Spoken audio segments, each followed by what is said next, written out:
సబిందు సింధు సుస్ఖలత్తరంగభంగరంజితం ద్విషత్సు పాపజాతజాతకాదివారి సంయుతం కృతాంతదూతకాలభూతభీతిహారివర్మదే త్వదీయపాదపంకజం నమామి దేవి నర్మదే, నమామి దేవి నర్మదే. అందరికీ కూడా నర్మదా పుష్కర మహోత్సవ శుభ ఆశయా. ఆ నర్మదా దేవి యొక్క అనుగ్రహం, పార్వతీ పరమేశ్వరుల యొక్క అనుగ్రహం అందరికీ కూడా, భారతీయులకే కాకుండా ప్రపంచ వ్యాప్తంగా విశ్వంలో ఉండేటువంటి వారందరికీ కూడా లభించాలని కోరుతూ నమామి దేవి నర్మదే.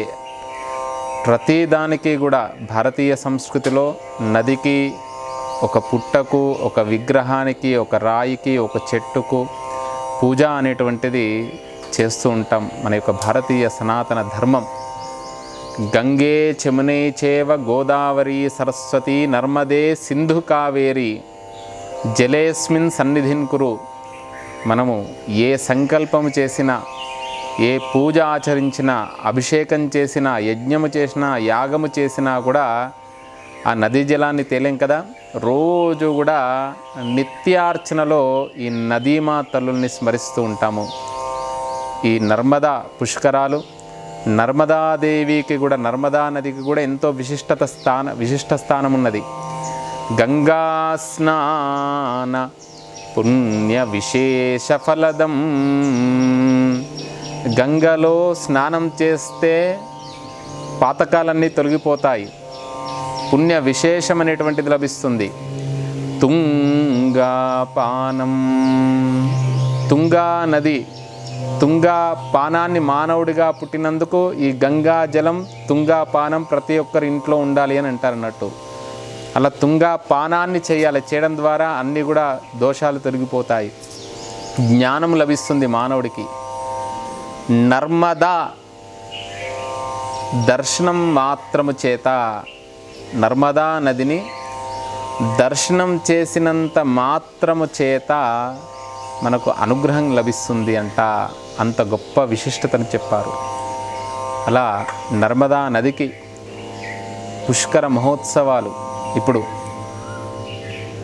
మేషరాశి నుండి వృషభ రాశిలోకి దేవగురువు అయినటువంటి బృహస్పతి మారడం ద్వారా ఈ నర్మదా పుష్కరాలు మనకు రావడం జరుగుతుంది. మేషంలో గురువు ప్రవేశిస్తే సంవత్సర కాలం మనకు గంగా పుష్కరాలు, ఆది పుష్కరాలు, అంత్య పుష్కరాలు. ఈ సంవత్సరం అంతా కూడా ఆ బృహస్పతి గురువు ఉంటాడు కాబట్టి సంవత్సర కాలం పాటు చేయవచ్చును. మొదటి 12 రోజులు చేస్తే విశేషము, అంత్య పుష్కరాల్లో కూడా చేస్తే విశేషము. ఈ సంవత్సర కాలమంతా కూడా ఈ నర్మదాదేవి స్నానం, అంటే నర్మదా నదికి వెళ్ళి మనం స్నానం ఆచరించవచ్చును. ఈ నర్మదా ప్రతి దానికి కూడా ఒక కారణం ఉంటుంది. నర్మదా ఏ విధానంగా జనించింది అంటే, ప్రతిదానికి నది అంటే స్త్రీలింగము, నదులన్నిటికీ కూడా ఈ నర్మదకు చాలా విశేషమైనటువంటి విధానాన్ని చెప్పారు. ఎందుచేతనంటే ఆ నర్మదా నది, నర్మదా ఒకటి, తపతి ఒకటి, మహి ఒకటి, అన్ని నదులు కూడా తూర్పు వైపున ప్రవహిస్తాయి. అలా ఈ నర్మద మాత్రం పశ్చిమ వాహిని, పశ్చిమం వైపు ప్రవహించి సముద్రంలో కలుస్తుంది. అమర్ఖండ్లో జనించినటువంటిది.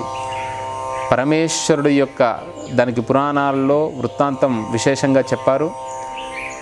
పరమేశ్వరుడు యొక్క దివ్య తేజము నుండి, దివ్య రూపము నుండి ఒక స్వేద బిందువుగా పుట్టి ప్రవహించేటువంటిదే నర్మద.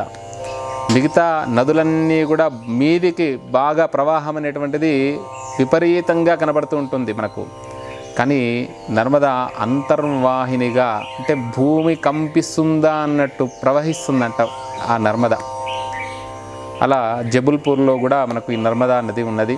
మధ్యప్రదేశ్లో ఓంకార పరమేశ్వరం, ఓంకారమమరేశ్వరం, అక్కడ ప్రాంతీయంగా అమలేశ్వరం అని అంటూ ఉన్నారు. పరమేశ్వరుడు, అమరేశ్వరుడు.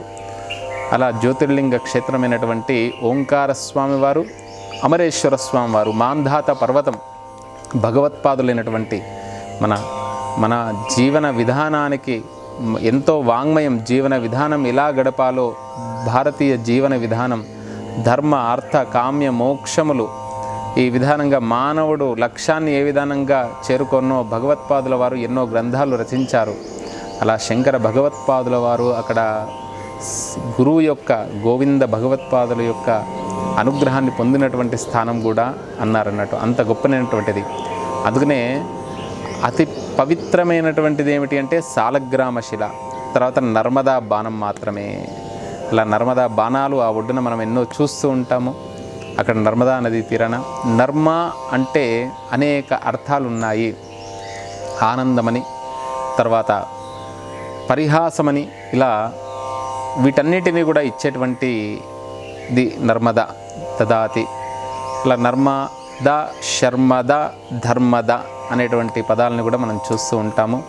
అలా గొప్పనైనటువంటి ఈ నర్మదా నది చాలా గొప్పనైనటువంటిది.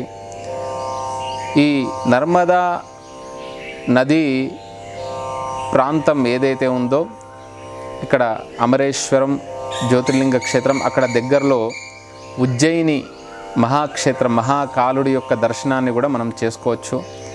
అది కూడా శక్తిపీఠము. అక్కడే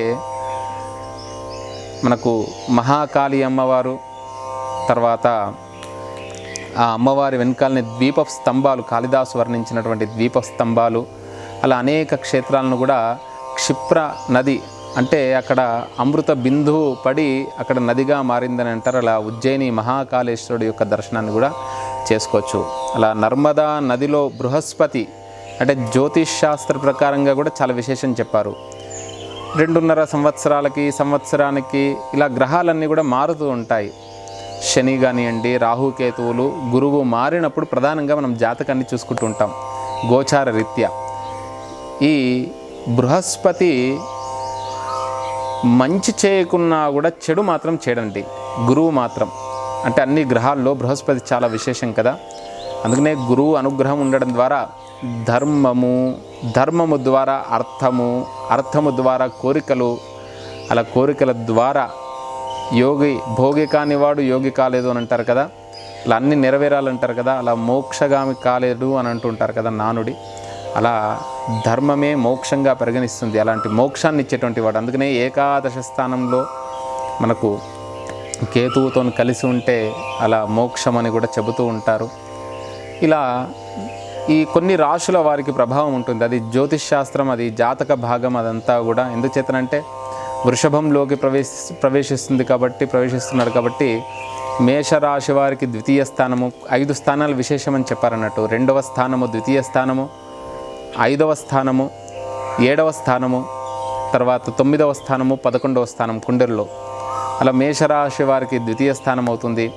వృషభ రాశి వారికి జన్మస్థానము, మిథున రాశి వారికి ద్వాదశ స్థానం అవుతుంది.